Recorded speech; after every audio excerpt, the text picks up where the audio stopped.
আজ মারা এক ঘর টিকিট কেটেছি, যদি 600 টাকা লেগে যায়, ওই শালা মামেগো মুদিখানা শালা 25 টাকার জন্য অনেক অপমান করেছে, রাস্তাঘাটে অনেক অপমান করেছে।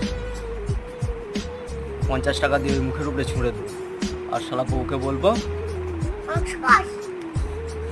মাংস কষা 450 টাকা থাকবে, একটা বিয়ার নিয়ে নেবো আর আর মাংস কষা। ওকে হলো ভালো করে মাংস কষ মারা, বিয়ার দিয়ে মাংস দিয়ে খাবো।